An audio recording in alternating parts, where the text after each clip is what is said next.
Americans. The media worked closely with the White House to conceal the truth that was on display last night. President Biden is not fit to discharge the immense duties of the presidency. The alarming evidence of his cognitive decline was on display for all to witness. Yet his enablers and political allies continue to exploit the president to substitute their destructive agenda for the interests of the American people.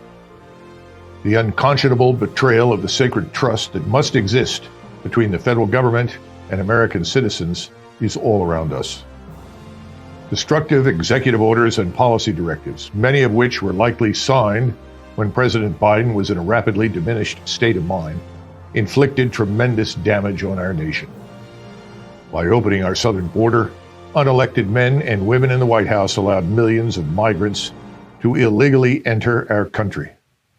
To these must be added lethal drugs like fentanyl and the endless numbers of human traffickers surging into our communities, jeopardizing the safety and security of our families, especially our children.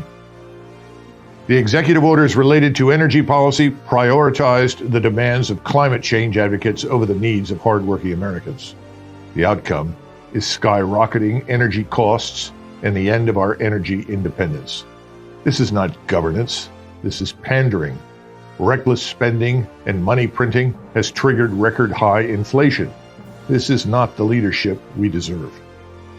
The deliberate subversion of the presidency also extends to foreign and defense policy. President Biden's manipulators fueled a proxy war in Ukraine that risks drawing us into a catastrophic confrontation with nuclear-armed Russia. Their unqualified support for Israel's disproportionate actions in Gaza erodes our moral authority and credibility as a champion of peace and stability.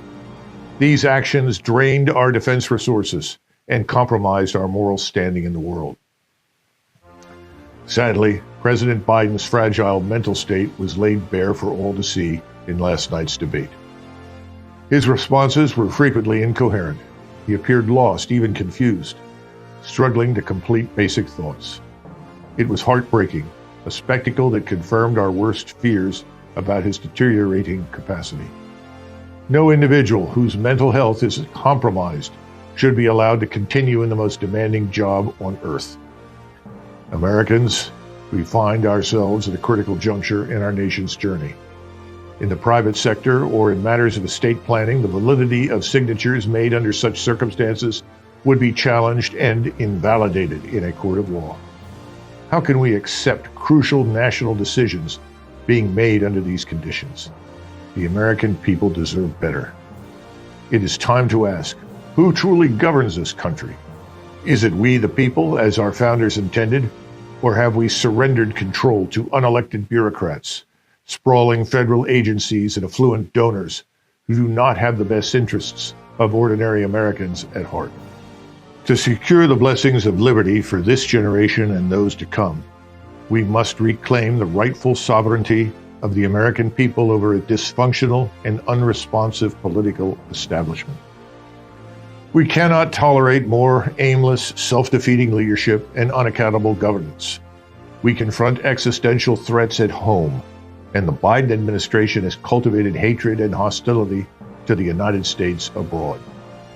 President Biden should retire with grace and dignity and not be cruelly exploited in the twilight of his life.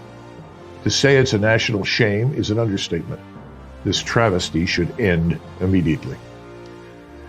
It is now obvious that the governing power to determine our nation's destiny lies in unelected hands. Americans must raise their voices in opposition to this administration. The power belongs to the American people. We must signal our discontent with policies we did not vote for: open borders, wars in Ukraine and the Middle East, soaring inflation, uncontrolled immigration, and demand the right to register our indignation at the ballot box.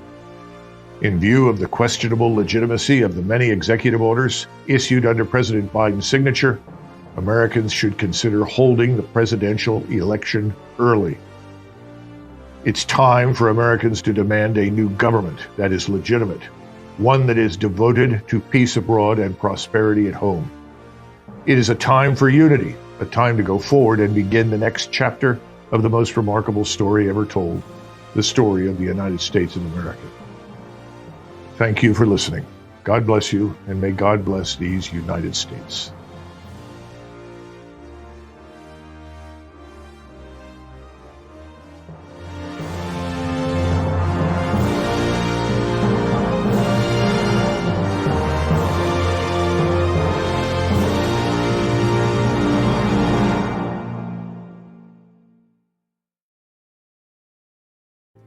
Prudence indeed will dictate that governments long established should not be changed for light and transient causes, and accordingly all experience hath shown that mankind are more disposed to suffer while evils are sufferable than to right themselves by abolishing the forms to which they are accustomed. But when a long train of abuses and usurpations pursuing invariably the same object evinces a design to reduce them under absolute despotism, it is their right, it is their duty to throw off such government and to provide new guards for their future security.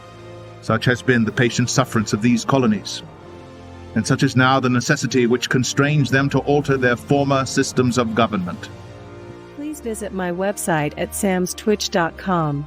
My Twitter profile is at samstwitch_Sam. My YouTube channel is at youtube.com/samstwitch.